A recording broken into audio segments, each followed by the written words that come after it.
Hey, what's up everyone? Welcome back to my channel. If this is your first time, please subscribe to the channel. My name is Alex, and last September I quit my job. I started to do some Bitcoin and to make some trades on Bitcoin and cryptocurrency. And the technology was so impressive to me. On this year, 2022, I decided that I want to work on that field as a programmer. But unfortunately, I know nothing about programming. I know nothing about programming languages.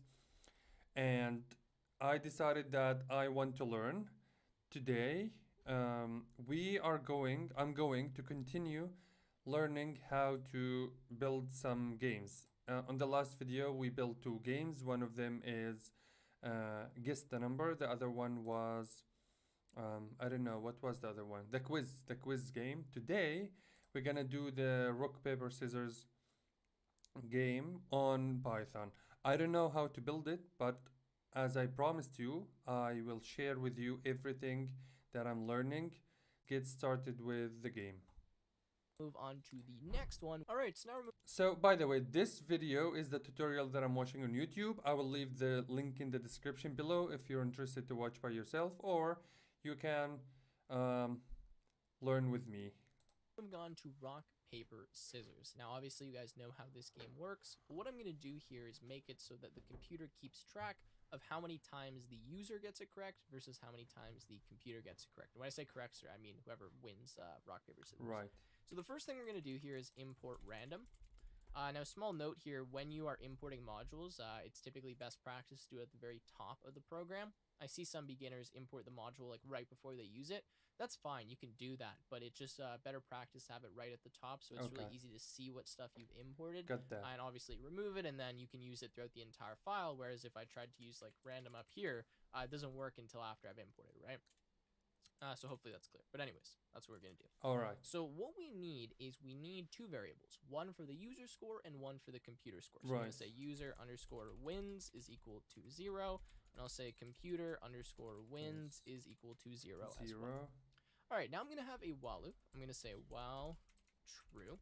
And the first thing I'm going to do here is I'm just going to ask the user, I'll ask the user to input rock, paper, or scissors, and then I will also let them type in Q, like the letter Q, and if they do Q, then we'll just immediately quit the program. So let's handle that first. Let's say user underscore input is equal to input, and I'll say type, and then we can say rock slash paper slash scissors. Is scissors with two S's? I think that's how you spell it. Okay, rock, paper, scissors. And, well, paper should be spelled correctly. Okay, rock, paper, scissors. Wait. Q to quit. Wait. We need to write, okay, type, rock, paper, how to write scissors? CSISS, ORS, right? I don't know, I honestly don't know. Or Q to quit. And then, oops, and then we leave a space. Or no, we leave, yeah, this way. All right. Okay. All right, so now that we have that, we will go down and we will check. Let me just zoom out so we can see this here, what the user actually typed in. So the first thing I want to do is I want to see if they typed in Q. So I will actually convert this to dot lower in kind of the way that I showed you we could do it previously. We'll take whatever the user types in and we'll just convert it to dot lower. And actually, instead of a period, let me do a colon and let me add a space so it's not all smushed there. Okay, so type rock, paper, scissors, or Q to quit. And now I'm going to say if the user input, and this is converted to dot lower, right? User input is equal to Q, then what I'm going to do is I'm going to quit. Otherwise, I'm going to check if they typed in rock, paper, scissors, or if they type something else. And now I'm going to show you how we can check if the user input is equal to more than one thing. Because previously I've been showing you how we can check if it's equal to just a string, right? In Python. Yeah. And let me just kind of fix this a little bit. So PS, I'm going to type it myself and I'll explain what's going on here. Okay, so let's make this in quotes. Okay, and all right, let me do it before he goes on. Copy here, paste, and then wait, this is small r, quotation, wait, quotation r, rock, quotation, comma, paper small, yes, and we delete, we clean up everything as we have been taught, and pop, yeah, cool. This is supposed to be, yeah, all right. And then this needs to be in quotes too. Okay, I'm really messing this up quite badly, but I did it faster than you. Okay, so what I've done is I've just created a list. Sir. Now, a list is anything encapsulated in these square brackets that is like separated by commas. So I have this rock, paper, and scissors string in this list. All right. And so what I'm saying is if user input is in this list, I'm checking if whatever the user typed in exists in either of these three strings. So essentially we're just checking if the user typed in rock, paper, or scissors. Now you can put any strings in here that you want, but we're just checking obviously if this is in here. And that's how we can check multiple things on one line. There's other ways to do this too, but this is kind of one nice trick that we can use. So I'm going to say if user input, and I'm actually going to say is not in. Now this is another keyword again that you may not have seen before. What this is going to do is simply reverse the kind of thing that we were checking before. Right. So we were checking if the user input was in rock, paper, scissors. So now when I say not in, I mean obviously as you would read none in of English, this is checking these if three the options, then they need to write again. Like if please it's not in type here, that means they didn't type 1, 2, in something 3, valid. right? And well, what we need to do is have them type in something valid. So what I'm going to do is say type continue here. And what this will do is just re-ask them to type in rock, paper, scissors, or cube. So we could give some error message saying that's not a valid option or something like that. Right. But what I'm going to do is just have it so it keeps asking them to type something in until eventually they give us something valid. So when I hit continue, that means anything after here is not going to happen, right? If this until they put one of these it's going to go back up to the top words. of the while. Okay. Got it. Sweet. And actually, rather than saying quit here, what I'm going to do is say break. So this will break out of the while loop, and then that will actually automatically end the program for us because we'll be at the end. We won't need to, actually manually quit. So the break breaks out of the while loop, which means we'll go to wherever the end loop is done, or wherever the while loop is done, and then we can actually just print something saying, good, no, not that, goodbye, exclamation point. Sweet. Okay, so now at this point in time, the user has given us valid input. They've typed in rock, paper, or scissors. So what we need to do is generate a random number that represents rock, paper, or scissors for the computer. So I'm going to say random underscore number is equal to, and then this is going to be random.randint, and we'll generate a number between 0 and 2. So if they type in 0, that can be rock. If they type in 1, that can be scissors or paper. If they type in 2, that can be scissors. So let's write that down in a comment. Random.roundint.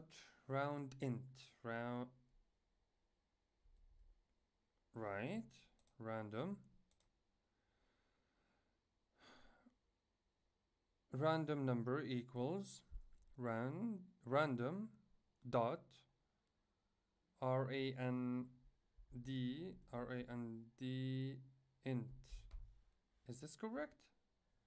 Between 0 and 2, right? All right. To do a comment in Python, you hit the pound sign or use the pound sign, like the number sign. Okay. And then type anything after it. Anything on a line that comes after a pound sign will not be read by your Python interpreter, and it's just there so that as a programmer, it's easier to read and gives you documentation or comments about what's going on. All right. So I'm going to say rock is 1 or rock is 0. I'm going to say paper is 1. I'm going to say scissors is and then 2. Sweet. So the way that I'm going to do this now is I could do an if statement, or I could write 3 if statements, say, if random number is equal to 0, then the computer picked rock. If random number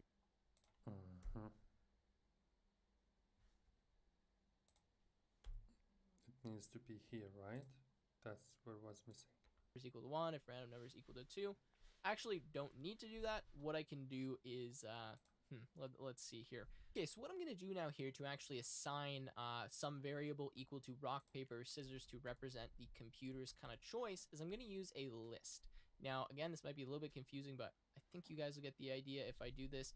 I'm going to take this list right here, rock, paper, scissors. I'm actually going to store it in a variable. I'm going to say options is equal to rock, paper, scissors, and I'm going to change this here to be options. Wait a minute. What did you do, my man? Options equals this list, and then here you're just gonna change it to options. All right, options, cool. So this is doing the exact same thing as before, except we're just storing this list of values now in this options variable. All right. Now, if you haven't seen lists before, these are actually very interesting. They're known as a data structure, and they are collections of elements, right? We have multiple elements, multiple strings stored in this list. And well, the way we access these different elements in this list, let's say I just wanted scissors, or I just wanted paper, I just wanted rock, is we use what's known as an index. So if you write the name of your list, which in this case is options, that's the variable storing the list, you can put these square brackets, and then you can put a numeric index that represents these different elements.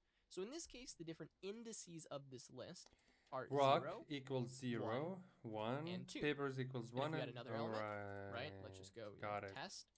Then this would be index 3.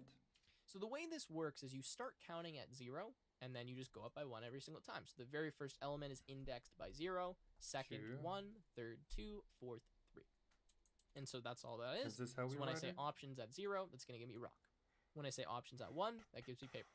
When I say options at 2, that gives me scissors. And so I have some random number that's between 0 and 2, right? And 0 represents rock, 1 represents paper, and 2 represents scissors. Let me get rid of test. So what I can do is say, let's actually change this here, say computer underscore guess, or computer underscore pick, I guess, is equal to, and then this is going to be options at whatever the random number is, because this will be between 0 and 2. And so we'll use that as the index to actually access the string, the thing that the computer chose, right? Dude, I'm lost. You lost me. No, you lost me. Alright. I'll try to write it down and see how it goes. And here we write computer pick equals options, and then random number, right? Random number. All right. Rock, paper, or scissors. So now what we can do is we can print out what the computer chose. We can say computer picked, and then we can say comma, and we can say computer underscore pick. Wait. And then print computer picked. All right, comma. Computer pick, right? All right. And then we will decide who actually won, right? So then we'll say who won. And let me just do comma. Let's do plus, and let's just add a period. The reason I'm not doing a comma and then the period is because if I do a comma, it will automatically add a space between this period and the computer pick, which I don't want. And so instead, we're just going to add the dot like that. Okay, so we're going to say the computer picked that, and then we need to decide who won, right? Yeah. And so to decide who won, we need to, compare the user's pick to the computer's pick. Right. So we're going to say Should we use if? The user input is equal to, and then I guess we'll say rock. User we'll then input. do kind of the winning condition for the user. So if the user picked rock, then what do they win against? Well, they win against scissors. And so now we need to check if the user picked rock and the computer picked scissors. So what I'm going to do is use this keyword called and say computer underscore pick is equal to, and then scissors. So if that's the case, we'll print out U1 exclamation point, and then we will say user. Give me a second, my friend.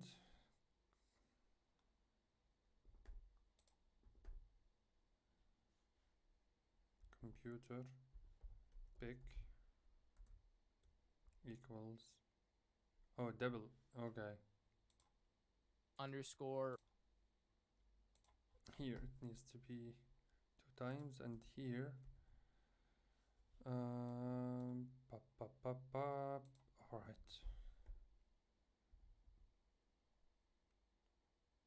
Right. Wins plus equals 1. Print you win or you won, and user wins plus equal 1. All right. So that they get one more win. So what this and does is it checks if the condition on the left side and the condition on the right side are true. So what happens in this if statement, or what's in this if statement, will only happen if both of these things are true. Pretty straightforward. That's how the and works. Alternatively, there's an or. And an or will kind of do the opposite. It will check if either the left or the right is true, or both of them are true. If any of those three things happen, this is true, or both of them are true, then what's in the if statement will run. All right. Whereas with the and, it has to be both of these being equal to true for what in the if statement is going to run, or if what's in the if statement is going to run. Sorry, butchering my English here. Okay, so that's one of the win conditions for our user. And then if that's the case, we can just go ahead and say continue, and we can go back up to the top of the while loop and keep going. But we need to check the other win conditions, right? And there's 2 more win conditions. Let's go here and let's fix the indentation.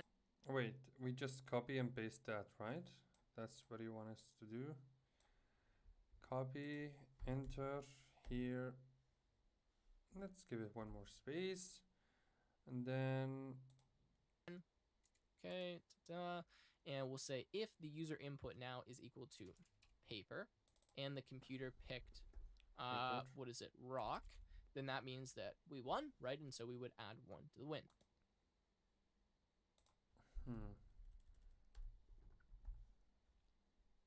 Rock, and then we paste it a 3rd time.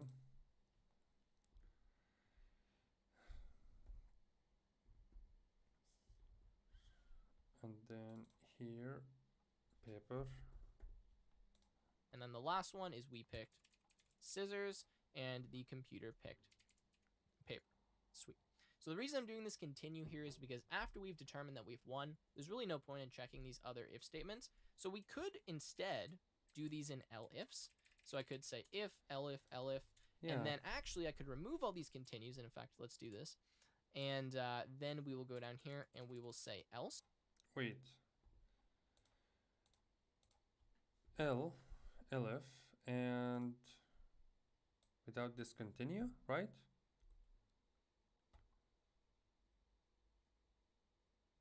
And without discontinue again.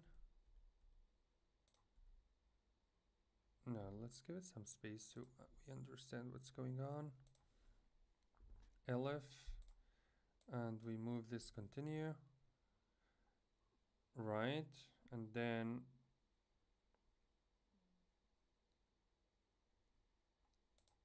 all right, else, you know what, let's give it one more line. All right, what should we do now? And then what we would do here is say print you lost, and then we will say computer wins, okay, plus equals 1. So the reason this works now is because we check if we won with the rock versus scissors, we check if we won with paper versus rock, we check if we won with scissors versus paper, and if none of those are true, that means we didn't win, right? There's no point in checking if the computer beat us in all the other scenarios. We just need to check if our 3 What if it was the same? True. If they are not what if true, it was then the same? we know that we lost. And so we would print we lost, and then we add our computer wins. And this is an example of using multiple elif statements. We'll check this one. If it's false, we'll check this one. If it's false, we'll check this one. If it's false, we run this. If any of these are true, we immediately stop and we do whatever is inside of here, which is increment the user wins and print you won.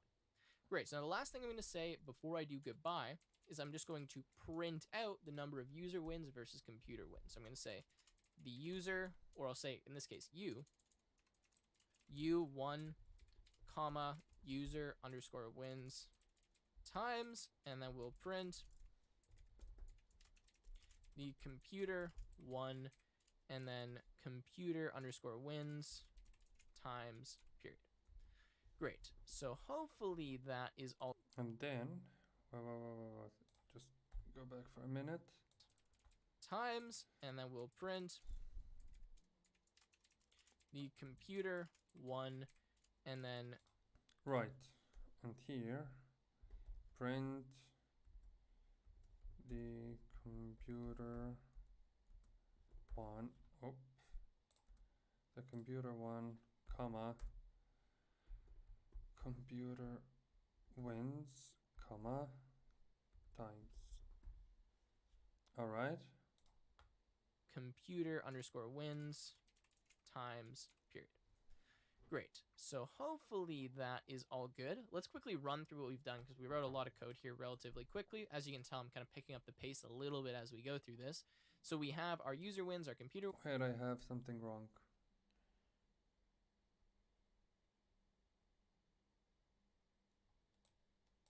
Oof, I always forget this, man. Oh my god. Here and here. Let's see. Clean and tidy. Rock. Computer picked scissors. You win. Paper. Computer picked paper. You lost. That's what I'm saying. That's what I'm saying. What if it's draw?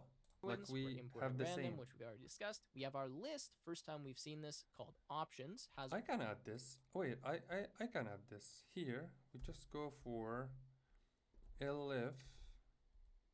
Sorry, elif user input equals computer big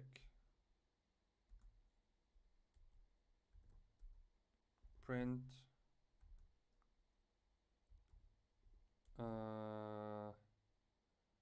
draw, right? Draw? No. Wait, how to write draw? What is the spelling of draw? I think I know. Just let me check it really quickly.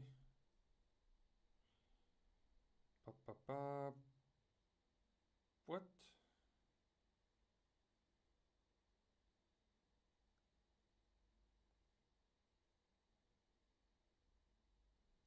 D-R-A-W. D-R-A-W. Right? There are 3 values in it. We have while true. We have user input equals input, and then we say type, rock, paper, scissors, or Q to quit. We make whatever they type in lowercase. We check if the user inputted Q. If they do, we break, we're done, we stop the program. If they didn't, then we check if the user input is not in the options. If it's not in the options, that means they didn't type a valid rock, paper, or scissors. And so we press, or we go continue, which means we're going to start the loop again. We're going to ask them to type something in. Then what we do, if they typed in something valid, is we generate a random number between 0 and 2. This is the like what it stands for. Rock is 0, paper is 1, rock, scissors is and 2. the computer We make our computer pick, so computer pick is equal to options at whatever the index is of the random number. We then say, okay, the computer picked this. We then check if the user won based on what the computer picked, right? And yeah, that's all good. And then we increment computer wins or user wins, and we will keep going until eventually the user hits Q. Once we're done, we'll break out of the while loop and we'll print these 3 things. Let's run it. Let's see if it works. Okay. Type rock, paper, scissors, or Q to quit. Let's just test Q. Okay, you won 0 times. The computer won 0 times. Goodbye. Nice. Works. Okay, let's actually type something. Let's go rock. It says computer pick scissors. You won. Nice. Okay, type rock, paper, scissors, or Q to quit. Let's go paper. Computer pick scissors. You lost. Okay, that sucks. Let's go scissors. Computer picked paper. You won. Nice. Let's go rock. Okay, and let's go Q. And then it says the computer won 1 time. You won 3 times. Goodbye. All right, so that is rock, paper, scissors, keeping track of how many times both the user and the computer wins. Now we're going to move on to the next project, which is the Choose Your Own Adventure game. All right, so this next project is one of my all-time favorite Choose Your Own Adventure. I don't know what that game was, honestly. Beginner projects, and that is because it's so customizable. There's so much you can do with this. I'm really only going to talk about this for about 5 or 10 minutes because this is up to you guys to make this kind of as big as you want. So this is a choose your own adventure game, and I guess the best thing to relate this to, if you haven't heard of this before, is kind of these children books. And actually they have books that aren't children versions too, but they're kind of like pick your own story books where you'll go to a page, right, and it will say like, if you want to go left, turn to page like 42. If you want to like swim across the river, go to page 97, whatever. And then like it kind of brings you on all these different paths throughout the book based on decisions that you make. This is fun. Same thing here. We're going to ask the user to make a bunch of different choices. Right. We'll start with something simple like, do you want to play the game, right? And then if they say yes, we'll say, okay, you know, you come to some only bridge. if statements, do you want to cross it or do you want to swim all about underneath? If statement. And then based on what they say, if they cross the bridge, maybe we'll say, okay, you come to a dead end. Do you want to turn around or do you want to search the jungle? Whatever. Like you can be as creative as you want. I'm just coming up with stuff at the top of my head. Yeah, but then if they had instead decided to swim under the bridge, maybe we say like, oh, you know, there was a crocodile and your journey ended, whatever. So you guys can make it as complex as you want, but I'll show you like the basic structure and kind of the nesting of statements and how it works. So the first thing we're going to do is I'm actually going to ask the user for their name. This is something I don't usually do, but I think this will be cool. So I'm going to say name is equal to input. I'm going to say type your name, colon. And then I'm going to say print, and I'm going to welcome the user. I'm going to say welcome, comma, name, comma, to this adventure, exclamation point. And then we'll actually get right into it, and before I even ask them if they want to play, what I will do is I will just say, like, I'll ask them for a choice. I'll say, you come to a dirt road or something, do you want to go left or right, whatever. So the first thing I'm going to say here is answer in lower cases is equal to input, and I'll say you are on a dirt road. It has come to an end, and you can go left or right. And then I will say which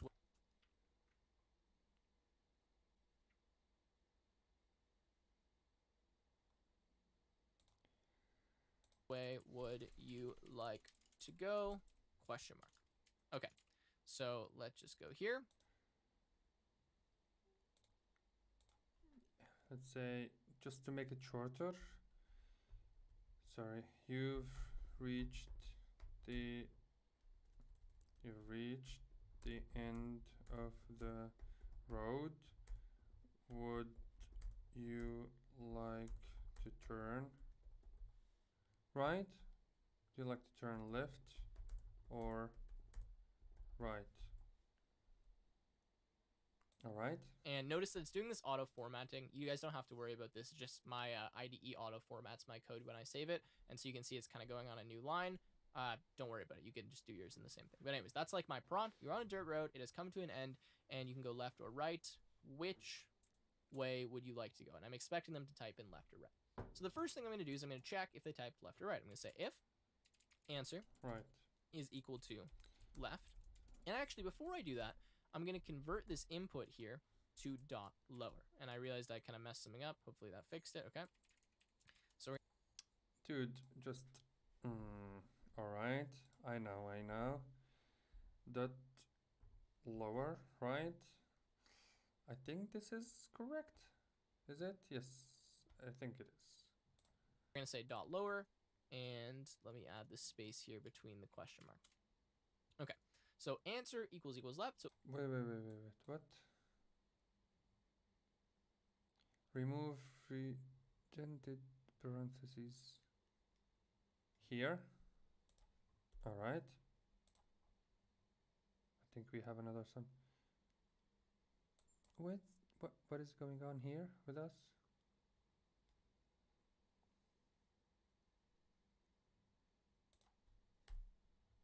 All right. If the answer equals left, then we'll do something else. Otherwise, we'll say elif answer is equal to right, and then else we'll say print not a valid option, you lose. So I'm just going to make it so if they ever give us something that's not valid, they just immediately lose the game, okay? So if the answer is equal to left, then we need to pick what's going to happen when they go to the left. If the answer is equal to right, we need to decide what's going to happen if they go to the right. So I'll start by kind of doing the left path, and let me just put a print statement here so I don't get an error. You'll notice that if you don't have something indented after it's expecting something to be indented, it will like yell at you and be angry. So you can just put an empty statement like print, and that will kind of fix it. Okay, so now what I'm going to do is I'm going to ask them another question. I'm going to say answer, and you can name these variables whatever you want. Maybe it would make more sense to name them like Q2 or something, whatever. I'll say answer is equal to input. And I'll say, okay, like, you come to a river. And you can walk around it or swim across. And I'll say type walk to walk around and swim to swim across. And make sure that when you guys do this, you're kind of like, you know, telling the user what they need to type in, because sometimes it's not intuitive on what they should be typing. And so I always try to give them the option, like tell them explicitly like what I'm expecting them to type, so they don't give me an invalid option, like not intentionally, you know? So now I'm going to check inside of here if the answer is equal to swim, if the answer is equal to walk, and then else swim. I will print not a valid option, you lose, right? So we'll do that. Okay, so now I need two things to happen. Just a minute. Here, print elif answer equals walk. We forgot here. All right. We're gonna print all right. In here. So print and print. Okay, so I'm gonna pause for a second. Hopefully you're getting the idea of what's going on here, right? Yeah. If they go left, I ask them a different question, and then I check inside of this if statement what they answer for that next question, and then I do something else. Whereas if they go right, I'm going to ask them a different question. And so it's cool because there's like all of these different paths that people can explore. And like if they only go left at the beginning, they're only exploring like half of the potential paths. And then as soon as they go right, there's all new different options. Now you could have the same options for different things they type, right? If they decide to go left or right, you could in theory ask them the same question if they go left or if they go right.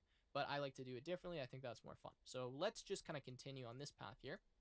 I'll say if the answer is equal to swim, then I'll print you swam across and were eaten by an alligator. Is that how you spell alligator? Maybe. You guys can tell my spelling is not the best. Okay, eaten. Mine eaten. too. Welcome to the club, dude. It's fine. Nice. Now, if they decide to walk across, I'll say you walked for many miles, ran out of water, and you lost the game. Okay? So both of these options here were inbound. So if they decide to go left, doesn't matter what they chose, they were just going to lose. And so instead, they have to go right. And so we've kind of ended the path now on the left. But if we wanted to, maybe swim was like the correct answer, quote unquote, we could add another path here. And we don't have to have them lose on one of these options. I could add another path for walk too, right? Like hopefully you're getting the idea. You can just chain these kind of if statements in as far as you want. So now let's do something for going right. And actually before we do that, let's test this out. And let's make sure you guys understand what's going on here. Okay, so type your name. I'm going to say Tim. It says, welcome Tim to this adventure. You're on a dirt road. It has come to an end. Oh, we have, wait, line 6, we have a problem. If answer equals left, what's wrong with it?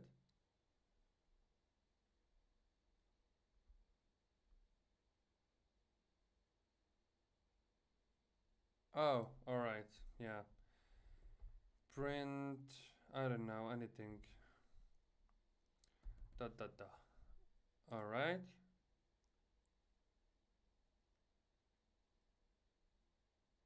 Swim. Yeah, what's wrong with it? If answer equals left, I don't understand what's wrong with. Alright, here. Invalid, maybe you means, yeah, it needs to be double equal.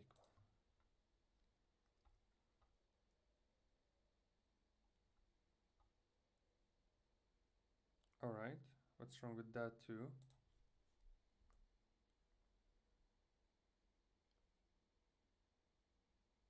Unindented does not match outer indentation level. I don't understand what that means, man.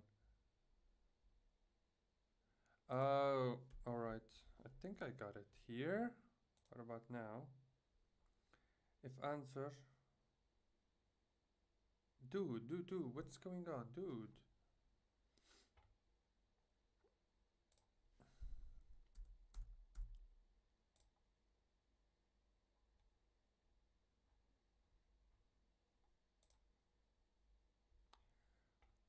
Come on. What now?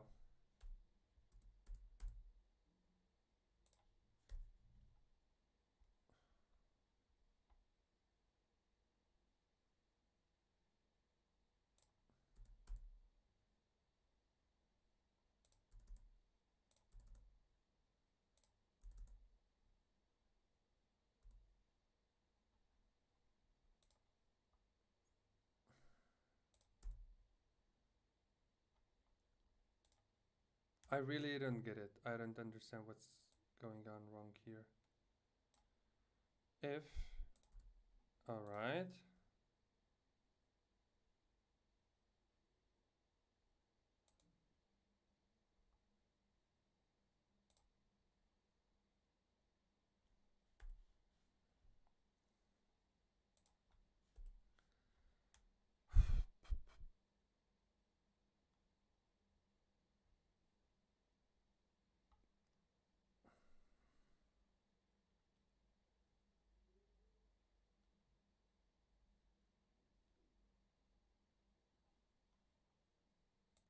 I don't know what's going on.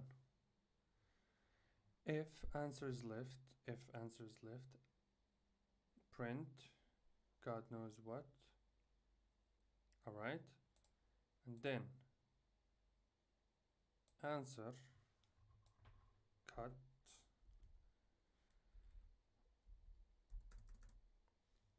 here. And then if, alright.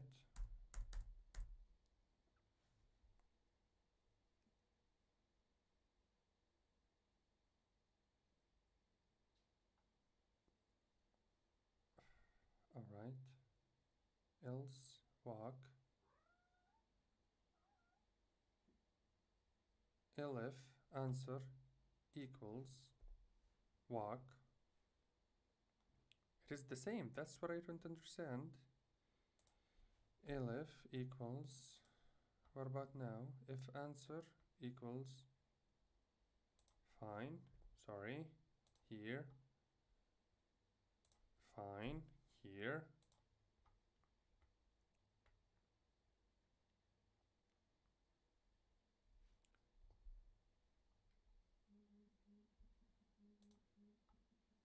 I don't get it. I'm sorry guys, just my wife is calling. Just give me a second.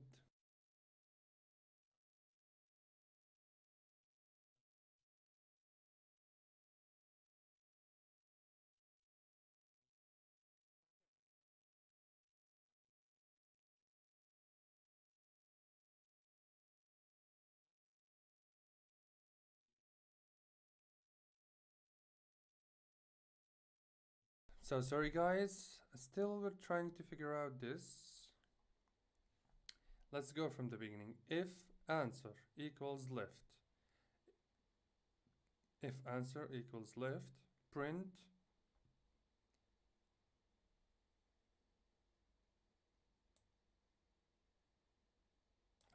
without here. Alright. Alright. And then if answer equals swim,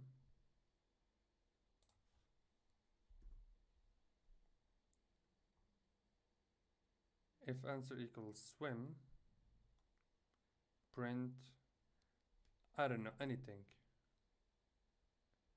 Alright. Elif, answer equals walk,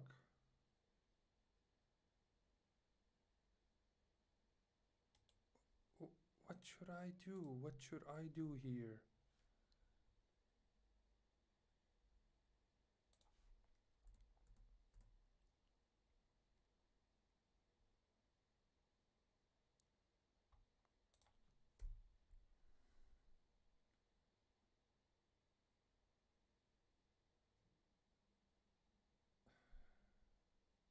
so confused.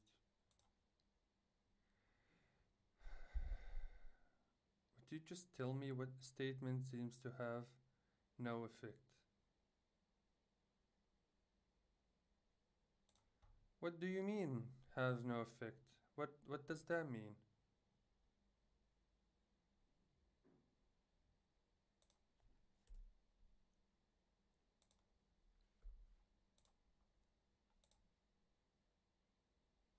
Six or one more, Nick.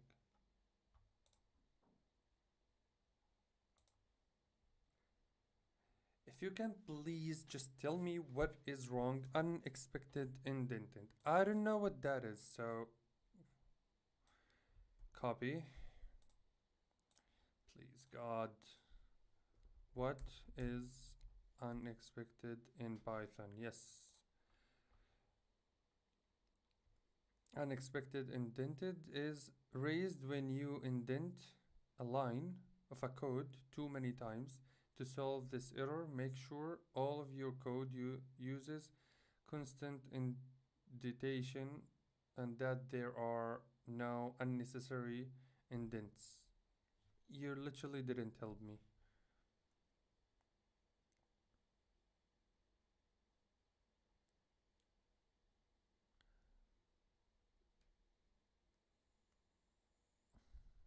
Or right. Which way would you like to go? Let's go left. When I go left, it says you come to a river. You can walk around it or swim across. Type walk to walk around and swim to swim across. You're going to type swim. It says you swam across and were eaten by an alligator. And then there you go. Boom. You lose, right? Okay, so now let's go and do something for right. So for right, I'm going to say answer is equal to input. I'm going to say you come to a bridge. It looks wobbly. Do you want to cross it or head back? Question mark. And then the options I'll put here, I'm just going to put them in brackets. I'll say cross/back to kind of really indicate, hey, that's the two things that you're supposed to be typing, cross or back. And then here, I'm going to just copy this if-else structure just so I can fill it in. I'm going to say if the answer is equal to back, if the answer is equal to cross, and then I'll continue. So now I'm going to say if answer equals back. What's wrong with you? Work. You go back just to work. The, I don't know, like main road, whatever. We can make this whatever you want. Now, fine. Put it here. Put it there. I don't know. Just make it work. Drive. Work, forward. please. I don't know. Drive to the left or go to the right. Or you know what? We can make going back just be the wrong option. We'll just say. Fine. You here, go back work. and lose. Do I don't anything. think you guys need me to give too much detail. Fine. Again, it's not working. Please. Line 16. What? What is wrong now?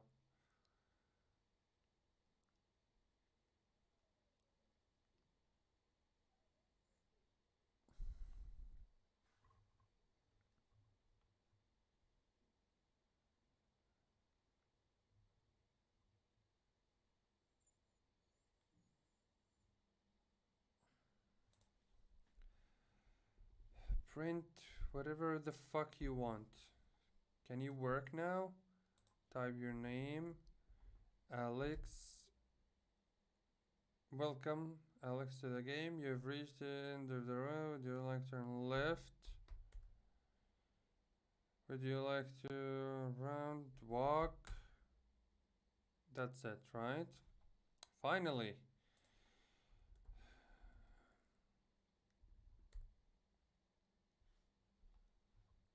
God. Because I'm having trouble coming up with this. Okay, so we're going to say that crossing is the correct option. So if they decide to cross, then what we're going to do here is now we're going to ask them another question. We're going to say answer is equal to input. We're going to say I still don't understand what was the problem, cross honestly. the bridge I would just and meet a stranger. Do you talk to them? And we'll say yes, comma, all no, right. question mark. Okay, and then same Well, thing we here. got the idea. If answer is equal to yes, if answer is equal to no, and then else we'll say not a valid option, you lose. So let me copy that. Okay, not a valid option, you lose. And then here, again, we can decide what we want. So we'll say print, maybe yes is like the correct answer and it ends the game. We'd say you talk to the stranger and they give you gold, whatever, you win, exclamation point. Otherwise, no, we could say print. All right. You ignore the stranger, if I could spell stranger correctly, and they are offended and you lose. Okay. So again, I'm just like randomly coming up with this stuff. I'm sure you guys are laughing at the options that I'm going with here, but I'm just trying to show you the structure of this program and kind of how like the nesting works so that you can make this as advanced as you want. So now we've kind of implemented something for the right. So it asks you a question. Obviously you lose if you go back. If you go to decide to cross, then you're asked another question. You cross the bridge, meet a stranger. Do you talk to them? If the answer is yes, you lose, or you win. If the answer is no, you lose. If you answer something that's not one of those, then what do you call it? You lose. And then of course, if you wanted to keep going from here, rather than telling them they lose or they win, you would just ask them another question, and you would keep doing this and keep nesting this if and else. And you can make multiple options too. You don't have to just do 2 options. You can make it so they could give you 3 options. You can make it so that you store one of their options in a variable like name, right? And then you use that variable later on. Like maybe they picked up a, I don't know, like a weapon or something really early. And if the weapon they chose really early is not correct when they go down a certain path, then maybe they lose. Whereas if it was correct, then maybe they can continue on or something like that. And so lastly, I'm going to say print, thank you for trying, comma, and then this is going to be their name. Okay, so let's run this, and I'll just go through a few of the paths, but that's pretty much going to wrap up this game. There's not really much more to show you. It's just a cool one, and I always find this fun, and obviously... Thank you so much. Thanks for everything. Thank you guys for watching so far. If you're still here, please, thank you. Subscribe to the channel, hit the notification button, and tell me in the comments what do you think I should do next. I'll leave in the description, I'll leave some links that you might use. It's gonna be helpful, things that I watched, and I think it's gonna be helpful for you.